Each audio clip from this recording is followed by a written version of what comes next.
우리 시온 찬양대 그리고 앙상블 귀한 찬양 감사합니다. 늘 수고하는 EDL 찬양단에게도 감사를 드립니다. 연일 기록적인 무더위가 기승을 부리고 있습니다. 기상관측이 시작된 1907년 이후에 가장 무더운 여름이 될 것이라고 하는 보도입니다. 이런 여름에는 휴가 떠나시는 분들이 많지요. 지난주에 보니까 우리 교회도 여름 휴가 떠나신 분들이 많았습니다. 우리나라의 휴가는 7월 말 8월 초에 집중되어 있으니까 오늘도 휴가 떠나 계신 분들이 많으실 겁니다. 여름 휴가는 피서, 말 그대로 더위를 피하기 위한 휴가입니다. 그러나 단순히 더위를 피하는 것과 함께 번잡했던 일상을 떠나서 여유롭게 쉼의 기회를 가져보겠다, 그런 의미가 더 클 것 같습니다. 그런데 너도 나도 같은 기간의 휴가를 떠나니까 그 많은 사람들은 과연 어디로 가서 더위를 피해 제대로 쉴 수 있을까 궁금해지기도 합니다. 차는 막히고 곳곳마다 밀려든 인파로 가득 차겠지요. 어디 그뿐입니까? 휴가가 한 번에 몰리게 되니까 최성수기라고 하는 이유로 물가는 평소보다 훨씬 비싸지겠죠. 생각만 해도 몸은 힘들고 마음에는 짜증이 밀려들게 될 것입니다. 그렇게 되면 그 휴가가 어떻게 진정한 휴가가 될 수 있겠습니까? 문제는 그런 외적인 환경만은 아닙니다. 더 큰 문제는 우리의 내면입니다. 어떤 경우에는 휴가를 떠나는 모습이 마치 휴가라고 하는 새로운 업무를 맡은 것처럼 보일 때가 있습니다. 휴가 가서 해야 할 일들의 목록을 치밀히 작성합니다. 묵어야 할 숙소를 연구하고 조사하지요. 먹을 것들 세밀하고 철저하게 준비합니다. 또 휴가 간 곳에 유적지 탐방 계획도 짭니다. 그렇게 하려니까 휴가를 준비하는 단계에서부터 머리가 복잡해집니다. 어떻게 보면 그런 것을 즐기는 것처럼 보이기도 합니다. 그런데 정말 그렇게 하는 게 자기에게 즐거울 수 있는지는 그 휴가의 열매를 보면 알 수 있을 겁니다. 그렇게 해서 피곤이 가셨다, 쉼이 되어서 새롭게 삶이 활력을 얻게 됐다, 그러면 그 즐거움으로 행한 게 분명하지요. 그러나 그렇지 않고 휴가를 다녀오고 나니까 오히려 피곤만 더 쌓였다, 그러면 휴가처럼 보이는 업무를 열심히 처리한 게 분명한 겁니다. 근데 또 다른 모습이 있습니다. 내려놓지 못하는 겁니다. 이게 정말 큰 문제입니다. 휴가를 떠나면서도 일거리를 가지고 가거든요. 물론 서류 뭉텅이는 놔두고 떠났겠죠. 또 정해진 시간에 출근도 하지 않으니까 휴가인 것은 틀림없습니다. 겉모습만 보면 영락없이 휴가입니다. 그런데 휴대폰은 손에 꼭 들고 있습니다. 연신 그것으로 뭔가 찾아보고 작성하고 또 계획을 세우기도 합니다. 그는 무언가를 하고 있어야 안심이 되는 겁니다. 한가한 게 익숙하지가 않습니다. 오히려 고단하고 바쁘게 살아야 비로소 마음이 좀 안심이 됩니다. 왜 이렇게 살게 되는 걸까요? 바쁘다고 하는 것에 큰 가치를 부여하고 살아왔기 때문입니다. 그 얘기는 바빠야 훌륭한 것이고 좋은 것입니다. 그렇게 살기 위해서 목표를 세우지요. 그 목표 달성을 위해서 쉬지 않고 부단히 움직입니다. 그것도 목표가 조기 달성, 초과 달성이 되면 더 만족스럽습니다. 그렇게 하려니까 목표까지 가는 과정은 피나는 전투일 뿐이지 그 과정을 즐길 수는 없습니다. 또 그렇게 목표를 달성했다고 그래도 그 성취한 것을 즐길 수가 없습니다. 목표가 달성되는 그 순간부터 다시 또 새로운 목표를 만들어 도전하기 시작해야 됩니다. 바쁜 거 당연하지요. 바쁘다는 말은 시간이 부족하다, 그 말이 됩니다. 늘 바쁘다, 늘 시간이 없는 겁니다. 해야 할 일들이 주변에 쫙 깔려 있습니다. 그 일들이 그를 압박하고, 그래서 그 일들이 그를 끌어갑니다. 일의 노예가 되었다, 그렇게 말하는 겁니다. 얼마 전의 일입니다. 제가 가까이 지내던 후배 목사 한 사람이 사경을 헤매는 처지에 놓였습니다. 만약의 경우까지도 생각해야 되는 상황이 됐습니다. 그래서 입원해 있는 병원에 꼭 한번 찾아가지 않으면 나중에 두고두고 후회가 될 것 같은 그런 마음이 들었습니다. 그런데 서울이면 얼마나 좋겠어요. 입원해 있는 병원이 충청도 천안입니다. 간단히 찾아갈 수가 없는 거리입니다. 그래서 일정표를 이리 살피고 저리 살펴도 그만한 시간을 내기가 쉽지 않았습니다. 이날로 잡으면 저게 걸리고 저날로 잡으면 이게 걸렸습니다. 근데 그게 뭐 하나같이 포기할 수가 없는 일들로 보이는 겁니다. 그러다가 성경에 등장하는 어리석은 부자가 마음에 떠오르더라고요. 아니, 이렇게 살다가 갑자기 하나님 부르시면 어떻게 하는 거지 싶은 생각입니다. 하나님 부르시는데 하나님, 하던 일, 해야 할 일, 또 꼭 할 일 있으니까 마저 마치고 가겠습니다. 그럴 수는 없는 일 같은데요. 고든 맥도날드 목사님이 쓴 내면 세계의 질서와 영적 성장이라고 하는 책은 이런 문제를 다루고 있는 아주 유명한 책입니다. 이 책에서 그는 쫓기며 살아가는 그리스도인을 말합니다. 쫓기며 살아가는 그리스도인이란 절제 없는 팽창욕에 붙들려 살아가는 사람입니다. 주님과는 상관없이 스스로 자기가 자기 삶의 주체자가 되어서 앞만 보며 달려갑니다. 멍청하게 앉아있는 시간을 용납하지 못합니다. 항상 두세 가지 일을 동시에 처리하고 싶어 합니다. 그러니까 늘 뭐 더 능률적인 방법은 없나, 더 좋은 결과는 어떻게 얻을 수 있나 추구하며 삽니다. 여기에는 심지어 더 깊은 영적 갈망까지도 포함될 수 있습니다.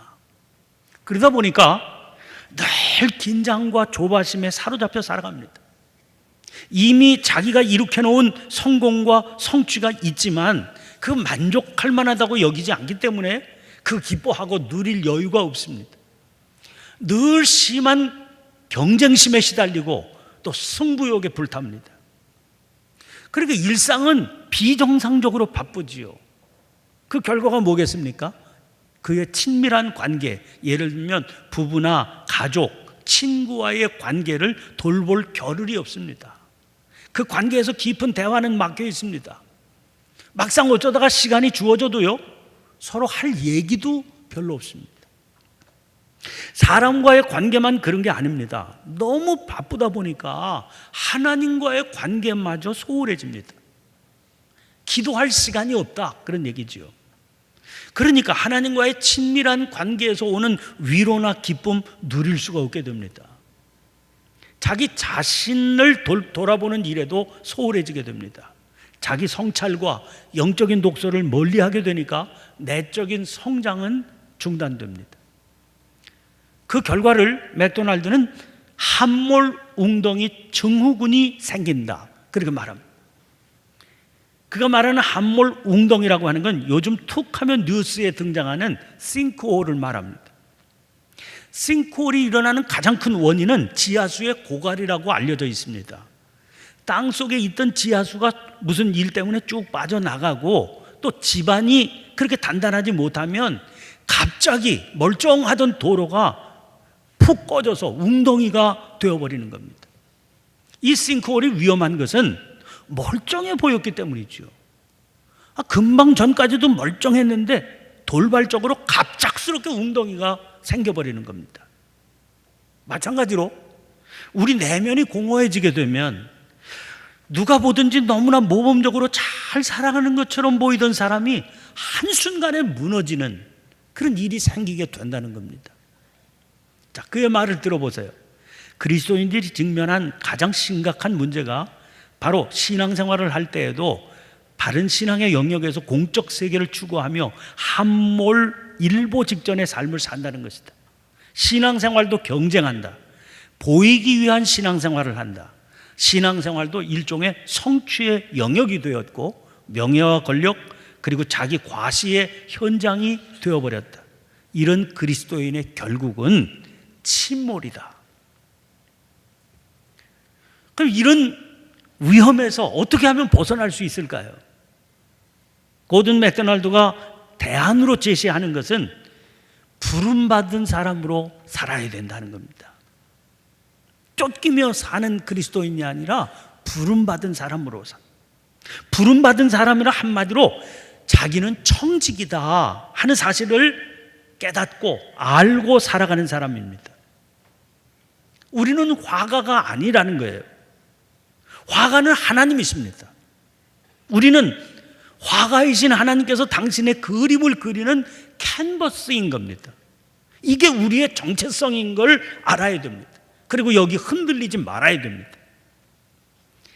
자기의 정체성을 지키기 위해 요구되는 여러 가지를 열거하면서 그가 맨 마지막에 언급하고 있는 것이 쉼을 통한 회복입니다. 여기 대표적으로 거론하고 있는 인물이 영국의 정치가 윌리엄 윌버포스라고 하는 사람입니다. 이 사람은 세속적인 정치의 세계에서 정치가로 살아가는데 기독교적인 가치관을 그 안에서 실천한 아주 위대한 정치가였습니다. 대표적인 그의 정치적인 업적이 영국에서 흑인 노예 제도를 철폐한 겁니다. 이건 그 당시에 정말로 엄청나게 쉽지 않은 일이었습니다. 그래서 간단히 이루어질 수 있는 일이 아니기 때문에 평생을 걸쳐서 이 일에 헌신해야 됐습니다.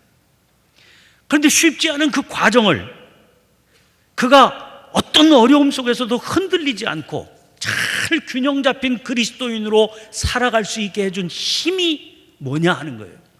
그게 안식이었다는 겁니다. 이 사람의 삶의 특징은 무슨 일이 있어도 일주일에 하루는 정치가로서의 공적인 일에 완전히 손을 끊고 온전히 하나님 안에서 안식하는 것이었습니다. 이처럼 일상생활에서 정기적으로 멈춰서서 우리 삶의 근거가 되는 진리와 헌신을 되새기는 그런 일이 절대적으로 필요한 겁니다. 그런 의미에서 이 책 후기에서 마하트마 간디를 언급하고 있는 것이 의미 있어 보입니다. 우리가 알고 있는 간디도요, 정말로 어려운 공적인 세계에서 활동하며 살았던 사람 아닙니까? 그런데 그가 그런 어려운 정치적 환경에서 살면서도 자기 내면의 평화를 찾고 균형과 중심을 잡을 수 있었던 이유가 있다는 거예요. 간디 하면 떠오르는 물레질입니다. 그의 말에 귀를 기울여 보세요. 물레질이란 시간을 우선순위에 따라 질서 있게 계획하고 생각의 주파수를 하나님의 창조 질서를 발견하도록 맞추고 영적으로 더욱 예민해지고 평온한 안식일의 쉼을 누릴 수 있도록 고요한 중심부 속으로 들어가는 것이다. 이것이 바로 내면 세계다. 진정한 주의를 기울이면 질서정연한 상태가 되는 세계다. 그러니까 여러분, 진정한 쉼이란 시간이 남아서 쉬는 게 아닙니다. 일상의 한순간에 마침표를 찍는 회로 닫기의 쉼이어야 합니다. 거기서 참다운 회복이 일어나게 되는 겁니다. 지금 제가 회로 닫기라고 그랬습니다. 얼마 전에 일이 있어서 휴대폰 서비스 센터에 들릴 일이 있었습니다. 그 센터에 가니까 거기 일하는 직원들이요, 그 손님들한테 휴대폰 사용하는 그 팁들을 이렇게 저렇게 가르쳐 주더라고요. 그 사람에게 들은 유용한 얘기가 있습니다. 저는 그동안 몰랐는데 그 직원이 말합니다. 선생님, 가끔씩은 일부러라도 휴대폰 전원을 껐다 키세요. 여러분도 그렇게 하시길 바랍니다. 저는 뭐 켜놓으면 요새 계속 충전만 하지 끄는 일이 별로 없거든요. 일부러 일주일에 한 번쯤은 껐다 키세요. 그래야 휴대폰 오래 갑니다. 그게 회로 닫기입니다. 여름 휴가철의 절정에서 진정한 휴가와 쉼에 대해서 생각을 정리해 보면서 오늘 본문 말씀을 붙들게 됐습니다. 요한복음 10장 10절에서 주님은 내가 온 것은 양으로 생명을 얻게 하고 더 풍성히 얻게 하려는 것이라, 그렇게 말씀하셨습니다. 오늘 본문 말씀은 주님께서 허락해 주시기로 약속하신 그 풍성한 생명을 누릴 수 있는 길에 대해서 구체적인 대답이 되는 말씀이라고 할 수 있습니다. 한마디로 오늘 본문을 정리해서 말씀을 드리면 하나님 믿고 염려하지 말고 살아라 하는 거예요. 특히 목숨을 위해서 무엇을 먹을까, 무엇을 마실까, 몸을 위해서 무엇을 입을까 염려하지 말아라. 그러나 우리는 아무리 이게 주님의 말씀이라고 그래도 이 말씀을 아무런 의심도 없이 그대로 받고 순종하기가 쉽지 않습니다. 그보다는 이 주님의 말씀이 과연 현실에 적용될 수 있는 말씀이야? 이렇게 되묻게 되기가 쉽습니다. 지금 우리가 부딪혀서 살아가는 삶의 냉혹한 현실 때문입니다. 아니, 생존 자체가 마음이 놓이지 않는 치열한 경쟁사회 아닙니까? 곳곳에서 지금 들려오는 얘기에 귀를 기울여 보세요. 이 정부가 출범하면서 일자리 위원회까지 만들지 않았습니까? 그 눈에 띄는 성과가 없어 보입니다. 한참 미국과 중국의 무역 마찰이 우리나라 경제를 엄청나게 어렵게 만들 것이다, 그런 어두운 예측들이 난무하고 있습니다. 내년도 최저임금이 확정 발표됐습니다. 그렇게 자영업자들이 들고 일어납니다. 도저히 받아들일 수 없다는 거예요. 여러분, 사실 최저임금이라는 게 그야말로 최저임금이죠. 이 말은 지금 이 땅에서 한 인간이 인간답게 살아갈 수 있는 가장 최소한의 임금이다, 그 말입니다. 그러니까 이 정도 임금을 받지 못하면 그에게 인간다운 삶을 살기는 요원하다, 그 수준의 임금입니다. 들고 일어난 자영업자들이 그 사실을 이해하지 못하는 건 아닐 겁니다. 그러나 아무리 그렇더라도 그 정도로 임금을 올려주게 되면 최저임금 때문에 최저 운영 자체가 불가능해진다는 겁니다. 그들의 주장에 정부도 수긍을 하면서도 뚜렷한 지원 정책을 제시할 수 없는 그런 어려움이 있는 것 같습니다. 신문 보도를 또 보세요. 이 불가마 같은 무더위에 에어컨은커녕 선풍기 한 대 돌리기도 어려운 이웃들이 있습니다. 그들의 호소입니다. 에어컨은 고사하고 방에 창문 하나만이라도 있었으면 좋겠다, 그런 얘기를 한다는 겁니다. 이게 우리가 살아가고 있는 냉혹한 삶의 현실입니다. 그런데 이런 현실을 살아가고 있는 우리들에게 염려하지 말라, 이런 말씀이 가당키나 하게 들리는 겁니까? 그런데 더 놀라운 것은 주님께서 이 말씀을 하시던 때의 상황입니다. 당시 이스라엘은 로마의 식민지 아니었습니까? 사도 바울을 소개하면서 그가 로마의 시민권자였다, 이 사실이 강조되지 않습니까? 그럴 만도 합니다. 로마 제국의 시민권자에게 주어지는 기본적인 정치적 권한도 권한이지만 국민으로서 누릴 수 있는 큰 복지의 대상이기도 하기 때문입니다. 그러나 그것은 일부 시민권자들에게만 국한된 것이었습니다. 대부분의 식민지 백성들에게는 그야말로 그림의 떡이었습니다. 게다가 지금 주님의 이 말씀을 듣고 있는 대상이 어떤 사람들이었을까요? 이 말씀은 5장부터 7장에 걸쳐 있는 예수님의 긴 설교, 산상설교의 한 부분 아닙니까? 이 설교 듣고 있는 사람들이 대상이 누구였느냐는 겁니다. 5장 1절을 보니까 그들을 무리라고 그랬습니다. 이 설교 끝부분에서 다시 그 사실이 확인됩니다. 7장 28절입니다. 예수께서 이 말씀을 마치심에 무리들이 그의 가르치심에 놀라니. 그러니까 이 설교를 듣고 있는 대상이 무리입니다. 무리로 번역된 헬라 말은 오클로스라고 하는 말입니다. 이 오클로스는 어떤 사람들을 말하는 걸까요? 헬라 말로 그냥 백성, 그러면 라오스라고 하는 말을 쓰거든요. 이 라오스라고 하는 말 속에는 어떤 집단에 속해서 권리와 의무를 지니는 계급이라고 하는 의미가 담겨 있습니다. 그러니까 무슨 로마의 시민권자까지는 아니라고 할지라도 적어도 자기들이 살아가는 집단, 예를 들면 이스라엘, 그러면 유대인들로서의 집단의 한 사람으로 받아들여지는 사람이 라오스입니다. 오클로스는요, 그 집단 안으로 들어가지 못하는 사람들이 오클로스입니다. 가난하고 굶주린 사람들, 죄인, 창녀, 세리나 과부, 거지 같은 사람들입니다. 온갖 질병에 시달리며 살던 사람들, 당장 그날의 끼니를 보장받기 어려운 사람들입니다. 그런데 그런 사람들을 향해서 설교하시면서 주님께서 염려하지 말라 그러신 겁니다. 그것은 주님께서 현실감이 없어서 하신 말씀이 아니었습니다. 오히려 지극히 현실적인 이유로 하신 말씀입니다. 그거는요, 물이 오클로스에 속해 있는 사람들은 내버려 두면 자동적으로 염려에 빠져서 살 수밖에 없는 사람들이다 하는 걸 지금 주님은 보고 계셨기 때문에, 그래서 주님은 그런 그들을 일깨워서 현실을 분명히 목도하게 해주시려는 겁니다. 자기들의 현실이 어려우니까 염려가 찾아오는 건 당연하지요. 근데 거기 빠져 있으면 결과는 뭐겠습니까? 그 염려가 그들의 삶을 주저앉게 만들 겁니다. 그래서 그들은 염려의 노예가 되어서 살아가게 될 겁니다.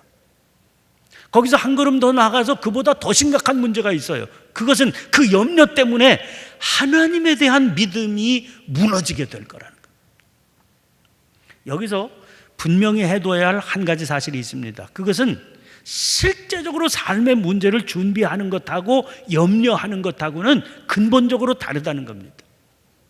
삶의 앞날에 대해서 힘을 기울여서 철저히 준비할 수 있으면 그만큼 염려는 덜 하게 돼 있습니다. 자, 주님께서 지금 공중의 새를 말씀하시죠. 그들은 심지도 않고 거두지도 않고 창고에 모아들이지도 않지만 하늘 아버지께서 기르신다, 그렇게 말씀하십니다. 그런데 하늘 아버지께서 그들을 어떻게 기르시나요? 둥지에 쭉 쳐져서 무엇을 먹을까 심각하게 염려하고 있으면 기르시는 하나님이 저절로 먹을 것을 날라다 주시던가요? 그런 법은 없습니다. 아침부터 저녁까지 하루 종일 먹을 것을 열심히 찾아 날아다니면 하나님께서 먹을 것을 주신다는 거예요. 주님은 또 들의 백합화를 말씀하십니다. 수고도 아니하고 길쌈도 아니하지만 그 꽃의 아름다움은 솔로몬의 모든 영광보다도 아름답습니다. 그런데 하나님께서 들의 백합화에게 어떻게 그 아름다운 옷을 입히십니까? 저절로 꽃을 피우게 하시던가요? 그렇지 않습니다. 메마른 들에서 그 꽃 한 송이 피우기 위해서 뿌리를 땅속으로 깊이 내리게 됩니다. 그리고 그 깊이 내린 뿌리를 통해서 쉬지 않고 물을 빨아 올리게 하십니다. 그러면 아름다운 꽃을 허락해 주신다는 거예요. 여기에 관한 분명한 성경적 진리가 있습니다. 창세기 3장 19절에 내가 흙으로 돌아갈 때까지 얼굴에 땀을 흘려야 먹을 것을 먹으리라고 하셨거든요. 그래서 데살로니가 전서 4장 11절 말씀입니다. 또 너희에게 명한 것 같이 조용히 자기 일을 하고 너희 손으로 일하기를 힘쓰라. 또 데살로니가후서 3장 11절 12절 말씀입니다. 우리가 들은즉 너희 가운데 게으르게 행하여 도무지 일하지 아니하고 일을 만들기만 하는 자들이 있다 하니 이런 자들에게 우리가 명하고 주 예수 그리스도 안에서 권하기를 조용히 일하여 자기 양식을 먹으라 하노라. 얼마나 엄하게 명령하고 있습니까? 로마서 13장 8절에서도 피차 사랑의 빛 외에는 아무에게든지 아무 빛도 지지 말라고 하셨습니다. 자기 일용할 것을 자기가 책임지며 살아가야 된다, 그런 말씀 아니겠습니까? 그러니까 지금 주님께서 문제 삼고 계시는 것은 애쓰고 땀 흘리고 노력하며 살아가는 그 자체가 아닙니다. 그 노력에는 거기에 대해서 골똘하게 생각하는 것까지도 포함됩니다. 즉 새가 어떻게 하면 자기가 먹이를 잘 찾아낼 수 있을까 골똘히 생각한다는 것은 염려한다는 것과 다른 거다는 것. 그건 문제가 되지 않는 겁니다. 웨슬리 목사님은 그걸 머릿속의 염려라고 그랬어요. 그걸 주님께서 막으시는 게 아니라는 겁니다. 그에 비해서 주님께서 지금 막으시는 것은 마음의 염려라고 정리했습니다. 34절에 내일 일을 위하여 염려하지 말라 하신 바로 그 염려입니다. 내일 일을 미리 염려하는 바람에 오늘 받고 있는 축복을 망쳐버리는 그런 근심, 훗날에 모자라게 될 것을 생각하느라고 지금 넉넉히 가지고 있는 것을 제대로 누리지 못하게 만드는 그런 염려를 말하는 겁니다. 이런 염려의 뿌리에는 뭐가 있을까요? 오늘 본문 32절 말씀 보세요. 이는 다 이방인들이 구하는 것이라 너희 하늘 아버지께서 이 모든 것이 너희에게 있어야 할 줄을 아시느니라. 이는 다 이방인들이 구하는 것이라고 그랬습니다. 그러니까 이런 염려를 붙들고 사는 것이 이방인들이 지닌 특징이라는 거예요. 여기서 이방인들이 어떤 사람들 말하는 겁니까? 일반적으로는 유대인들이 유대인이 아닌 사람을 이방인이라고 그러지만 여기서는 조금 다르습니다. 그러면 누가 주님 말씀하신 이방인입니까? 하늘 아버지를 모르고 사는 사람들. 하늘 아버지를 모르는 그들에게는 염려가 지극히 당연하고 자연스럽습니다. 그러나 하늘 아버지를 믿는 믿음의 사람이 분명하다면 염려한다는 것은 도저히 있을 수 없는 불신앙적인 거죠. 왜요? 하늘 아버지는 우리의 머리털까지 세시는 분이시라고 그랬습니다. 그런데 그런 하나님의 자녀라고 그러면서 염려한다는 것은 하늘 아버지께서는 당신의 자녀를 돌보실 수 없는 분이다. 하늘 아버지가 당신의 자녀를 돌보신다는 것은 믿을 수 없는 거다. 이렇게 정면에서 지적하고 있는 것과 다르지 않은 거지요. 하나님을 모독하는 일이 되는 겁니다. 초대교회 신자들 가운데는 주님을 믿고 영접하고 난 뒤에 자기 이름에 아메림노스라고 하는 그런 말을 붙여서 이름을 정해서 부르게 한 그런 사람들이 있었습니다. 예를 들면 제 이름이 구자경 아닙니까? 그러면 주님을 영접하고 난 뒤에 저를 부를 때, 사람들이 저를 부를 때 구자경 이렇게 부르지 말고 구자경 아메림노스 이렇게 불러주세요. 그렇게 정한 거죠. 이 아메림노스라고 하는 말은 염려하지 않는 자라고 하는 뜻입니다. 하늘 아버지를 믿는 믿음의 특징이 염려하지 않는 거다 하는 걸 이 사람들이 아주 정확하게 파악하고 있었다는 증거지요. 진정한 믿음의 사람은 먹을 것, 입을 것을 염려하지 않습니다. 하나님께서 목숨을 주셨는데 아니 그 목숨 이어가기 위한 것들 주시지 않겠느냐, 이런 아주 단순하고 분명한 믿음 때문입니다. 그 대신 그들은 먼저 그의 나라와 그의 의를 구하면서 삽니다. 그 나라와 그의 의란 무엇입니까? 우리의 목숨을 진정한 목숨이 되게 하는 사명이지요. 그 사명을 추구하고 살면 그 사명 맡기시려고 목숨을 허락해 주신 하늘 아버지께서 그 목숨 유지하는 데 필요한 모든 것을 공급해 주실 거다. 그런 믿음을 가지고 사는 겁니다. 사랑하는 성도 여러분, 쫓기며 사는 것은 진정한 믿음의 모습이라고 할 수 없습니다. 어쩔 수 없이 그래야 되는 것도 아닙니다. 미친 듯이 쫓기며 살아가는 이 세상 한복판에 두 발 딛고 살면서 하늘 아버지를 믿음으로 바라보며 사시는 주의 자녀들이 되시기를 바랍니다.